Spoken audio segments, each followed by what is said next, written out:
Another day passes and it's time for the club meeting already. I've gotten a little more comfortable here over the past couple of days. Hi. Yo. Yo. I'm kind of hungry. Will you come with me to buy a snack? No thanks. Eh? That's not like you at all. I have my reasons. Why don't we take a look at your purse, Sayori? Eh? Why that all of a sudden? No reason really, I just wanted to look at it. Ah. Sayori nervously retrieves her coin purse. She fumbles with the latch and gets it open. Then she turns it upside down and lets its contents spill onto the desk. Only 2 small coins fall out. Ah!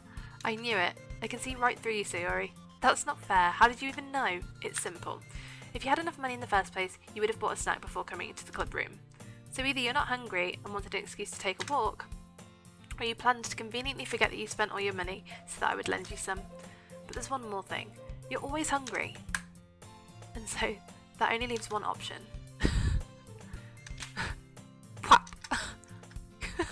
Out of nothing, something smacks Sayori in the face and tumbles onto the desk. Ow! What was... A cookie! Sure enough, it's a giant cookie wrapped in plastic. Sayori glances around. Is this a miracle? Is this because I paid my restitution? Retribution. Actually, that one almost worked. I was just going to give it to you, but then I heard you blab about the cupcakes. It was totally worth seeing your reaction though. Natsuki, that's so nice of you. I'm so happy. Sayori hugs the cookie. Geez, just eat it. Sayori rapidly tears open the wrapper and takes a big bite. So good. Sayori gets out of her seat and goes behind Natsuki and wraps her arms around her. Ah, jeez. I get it. Cookie still in hand, Natsuki reaches up to nudge Sayori off. Sayori suddenly leans down and takes a bite out of Natsuki's cookie. Cheeky bitch! Did you seriously just do that? Mouthful, Sayori trots away to safety. I'm really curious to talk to Yuri a little bit more, but at the same time I would feel bad for distracting her from reading. I catch a glimpse of the cover of her book. Ah, crap. I think she noticed me looking at her. Sorry, I was just spacing out. I mutter this, sensing I made her uncomfortable. Oh, it's fine. Do you know what, am I getting trolled? Is this what the game is? You're just trying to see how long it is until I give up, because it's boring. I said it, it's boring! If I was focused, then I probably wouldn't have noticed in the first place. What's it about anyway? Well, Yuri closes the book and scans her eyes over the back. The book is titled Portrait of Markov. There's an ominous looking eye symbol on the front cover. Alright, I just wanted to make sure I don't accidentally give anything away. Basically, it's about this girl in high school who moves in with her long lost younger sister. But as soon as she does, her life gets really strange. She gets targeted by these people who escaped from a human experiment prison, and while her life is in danger, she needs to desperately choose who to trust. No matter what she does, she ends up destroying most of her relationships, and her life starts to fall apart. That's kind of dark, isn't it? Yuri made it sound like it was going to be a nice story, so that dark turn came from nowhere. Let me just get the book. I quickly retrieve the book that I had put into my bag. Alright, it's fine if I sit here, right? I slip into the seat next to Yuri's. I open the book and start to read the prologue. I still don't understand what Yuri means about reading in company.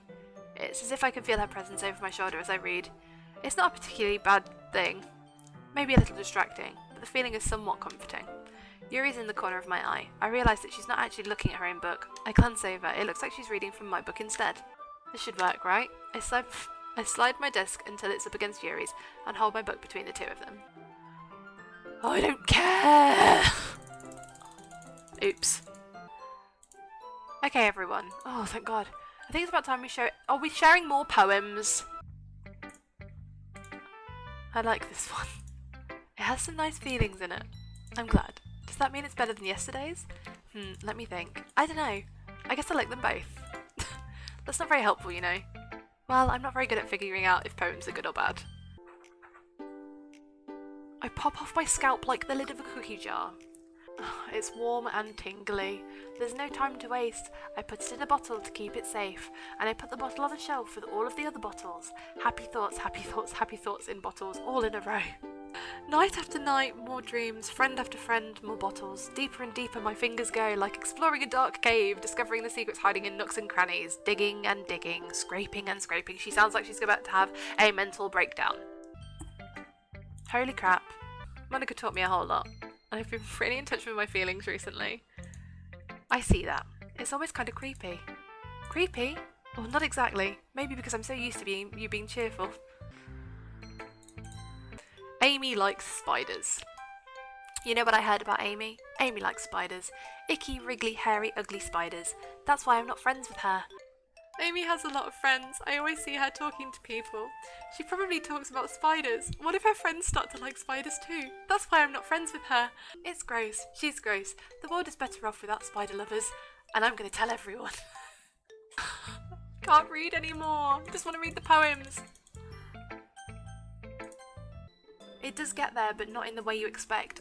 Is the way you expect by me losing my mind? Because right now I think that's what's going to happen. Can you imagine? Right, picture it now. A new girl comes to the literature club, right? In her cute little schoolgirl outfit, it's the alien. Hey, my name's Xenomorph. How's it going? And then you read the alien's poem. The raccoon has taken to following me. You could say that we've gotten quite used to each other. The raccoon becomes hungry more and more frequently, so my bread is always handy. Every time I brandish my cutting knife, the raccoon shows me its excitement. I was a little more daring with this one than yesterday's. I can see that.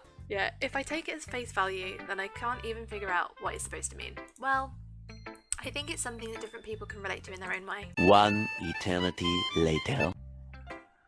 Hi again, Chrissy. How's the writing going? Alright, I guess. I'll take that. As long as it's not going bad. I'm happy that you're applying yourself. Maybe soon you'll come up with the masterpiece. I wouldn't count on that. I give my poem to Monica. Alright, great job. I was going ooh in my head when reading it. But anyway, do you want to read my poem now? Yes, please. I like the way this one turned out, so I hope you do too. Alright, let's take a look. Save me. The colours, they won't stop.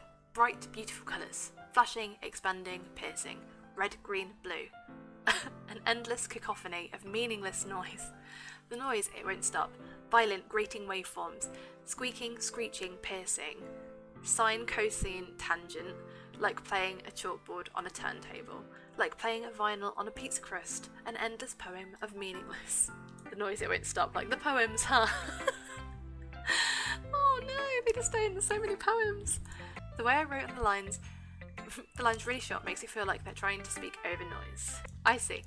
It's still hard for me to tell what it's about though. Sometimes asking what a poem about isn't the right question. A poem can be as abstract as a physical expression of a feeling. Sometimes you'll find yourself facing a difficult decision. When that happens, don't forget to save your game. You just broke character, Monica. Something unexpected may happen. Wait, is this tip even about writing? What am I even talking about? That's my advice for today. Thanks for listening. Okay everyone, we're all done reading each other's poems, right? I have something extra planned today, so if everyone could come sit at the front of the room. Is this about the festival? Well, sort of. Do we really have to do something for the festival? It's not like we can put together anything good in just a few days. We'll just end up embarrassing ourselves instead of getting any new members. That's a concern of mine as well. I don't really do well with last minute preparations. Don't worry so much. Sayori's been working on posters and I've designed some pamphlets we can give out during the event. Okay, that's great and all, but that doesn't tell us what we're actually going to be doing for the event. Ah, sorry, I thought you'd heard about it already. We're going to be performing. Performing? Monica? Yeah, we're going to be having a poetry performance. Each of us is going to choose a poem to recite during the event. But the cool part is, we're also going to let anyone else come up and recite the poems too. Natsuki and Yuri remain silent. Sayori looks worried. I guess that leaves me no choice. I agree. I don't think it's too much to ask. I think that Sayori and Monica have been trying really hard to get new members. The least we can do is help them out a little bit. Well, maybe, but it looks like Natsuki doesn't have any arguments left. Okay, fine. What about you, Yuri? Yuri dejectedly glances around at everyone else's expectant faces. Sigh. I guess I don't really have a choice. Aha, that's everyone. You're the best, Yuri. This club is seriously going to be the death of me. Oh gosh, it might be. I want each of you to choose a poem of yours. We're going to practice reciting them in front of each other. Monica flips through her notebook to a specific poem she has in mind for herself. We just read poems. We mean we have to read more poems. She then stands behind the podium. The title of this poem is The Way They Fly. Ahem. Monica begins reciting her poem. Her clear, confident voice fills the room. More than that, her inflection is pristine. Finally, Monica finishes the recitation. I was just hoping to set a good example. Are you ready to go next, Sayori? I'll go next. Wah! Yuri spied up all of a sudden. Yuri clutches a sheet of paper between her hands and stands up. Keeping her head down, she walks quickly over to the podium. This poem is called Yuri Anxiously Glances at Each of Us. You can do it, Yuri. It's called Afterimage of a Crimson Eye. Yuri's voice shakes as she starts reading the poem. Just a moment ago, she practically refused to do this. Why is she suddenly putting in so much effort? As Yuri gets past the first couple of lines, her voice changes. It's almost like what happens when Yuri gets absorbed into her books. Her quivering words transform into the sharp syllables of a fierce and confident woman. Suddenly, she's finished. Everyone is stunned. Yuri snaps back into reality, glances around her as if she's bewildered even herself. So Yuri hops out of her chair and carefully walks to the podium. This one's called My Meadow. The poem isn't aimlessly cheery like Sayori is. It's serene and bittersweet. If I were to read this poem on paper, I probably wouldn't think much of it, but hearing it come from Sayori's voice almost gives it a whole new meaning. Sayori finishes and we applaud. I did it! Good job, Sayori. Now, who's next? Natsuki? Don't make me go before Chrissy. It's not like I can compare to you guys anyway. Might as well get Chrissy lower everyone's standards a little bit before I have to do it. Rude. Right, okay. Do you know what? Right. I don't care about my poem because I don't even know what the poem is. That just leaves you, Natsuki. I'm going. Natsuki begrudgingly gets out of her seat and makes her way to the podium.